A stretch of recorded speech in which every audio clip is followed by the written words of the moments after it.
দীর্ঘ প্রতীক্ষার পর আজকে তার অবসান। মুর্শিদাবাদের ডন, মুর্শিদাবাদের নবাব, মুর্শিদাবাদের বাঘ, এমনই স্লোগান দিয়ে আজকে লাখো লাখো মানুষের সামনে জনতা উন্নয়ন পার্টি জেইউপি দলের আত্মপ্রকাশ ঘটালেন হুমায়ুন কবির। মনীষা পাঠক পাণ্ডে, নিশা চ্যাটার্জি, হুমায়ুন কবির সহ অনেকেরই নাম প্রস্তাব রাখলেন প্রার্থী হিসাবে। যেখানে ৭৫টি স্টেট কমিটি নিয়ে গঠন করার কথা ছিল, সেখানে শতাধিক কমিটির সদস্য হয়ে গেল, এমনটাই বলেন হুমায়ুন কবির। তৃণমূলকে জিরো করেই হিরো হতে চান মুর্শিদাবাদের হুমায়ুন কবির। এখন শুনে নিব আমরা প্রার্থীদের কথা। ব্যুরো রিপোর্ট, দমকল এমকে টিভি। প্রিপারেশন নিয়ে আসিনি আমি মিটিং এ। আমি একটা রাজনীতি করব, দীর্ঘদিন ধরে বসেছিলাম এবং রাজনীতি করার সুযোগ পেয়েছিলাম এবং ভাবলাম যে হ্যাঁ, রাজনীতিটা আমি করব। ময়দানে লড়ে রাজনীতি করেছি, মাটির সঙ্গে মিশে রাজনীতি করেছি, মানুষের সঙ্গে মিশে রাজনীতি করেছি। সুতরাং আমি রাজনীতি করব, এটা যখন অফার পেয়েছি আমি তখন সেই হিসেবে এসেছিলাম। এখানে জানতাম না যে আমার নামটা দাদা এতটা বিশ্বাস ভরসা আমার প্রতি রেখে দাদা আমার নাম ঘোষণা করবেন। সুতরাং ওনার যে বিশ্বাস ভরসাটা, সেটা আমি মর্যাদা রাখার চেষ্টা করি। হ্যাঁ, দেখুন, যখন সবাই শুরু করেছিল তখন শূন্য থেকেই তো শুরু করেছিল, শূন্য থেকে শুরু হয়েছিল। শূন্য থেকে শুরুটা কেমন হয়েছিল সেটা লড়াইয়েরও সাক্ষী আমি ছিলাম, বিভিন্ন লড়াইয়ের মধ্যে দিয়ে আমরাও গেছি। সুতরাং আবার নতুন করে একটা লড়াইয়ে আজ থেকে নাম লেখালাম, এই লড়াইটা জারি থাকবে। আমার নাম মনীষা পাঠক পাণ্ডে। আপনি কোথা থেকে দাঁড়াচ্ছেন? এখনো পর্যন্ত ঘোষণা করেছে মুর্শিদাবাদ বিধানসভা থেকে।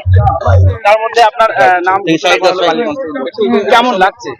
খুবই ভালো লাগছে, খুবই এক্সাইটেড কি মানে লোকের জন্য, দেশের জন্য এখন কাজ করব। এখন আপাতত কিছু মানুষের জন্য কাজ করতাম, সোশ্যাল ওয়ার্ক করতাম, এখন পুরো দেশের জন্য কাজ করতে হবে।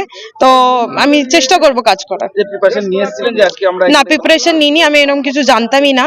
হঠাৎ করে চাচা আমাকে মানে এই জায়গাটা দিল, তো সেই জন্য আমি অসংখ্য ধন্যবাদ চাচাকে। আপনি কোথা থেকে দাঁড়াচ্ছেন? আমি 66 বালিগঞ্জ। মানে কতটা সাপোর্ট পাবেন মানুষের, কতটা আশা করছেন? যেমনি কাজ করব সেমনি সাপোর্ট পাবো। নতুন দল হিসেবে? হ্যাঁ, নতুন দল হিসেবেই। নতুন দলকে আপনারা যদি না সহযোগিতা দেন তাহলে তো আমরা কেউ কিছুই করতে পারবো না। তা আপনার সহযোগিতা দেবেন, নিশ্চয়ই আমরা কাজ করে বেরোবো। কি নাম আপনার? নিশা চ্যাটার্জি। আপনি কোথা থেকে দাঁড়াচ্ছেন? জেলা প্রেসিডেন্ট এবং রাজ্যের ৭৫ জনের স্টেট কমিটি ডিক্লেয়ার করব, কিন্তু সংখ্যাটা বোধ হয় ১৫০ ছুঁই হয়ে গেছে।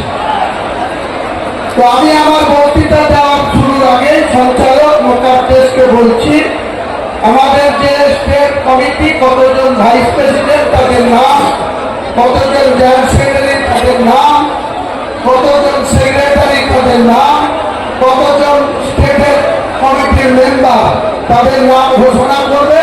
তারপরে আমি আমার বক্তব্য শুরু করব, পরে সমাপ্তি হবে এই সভায়।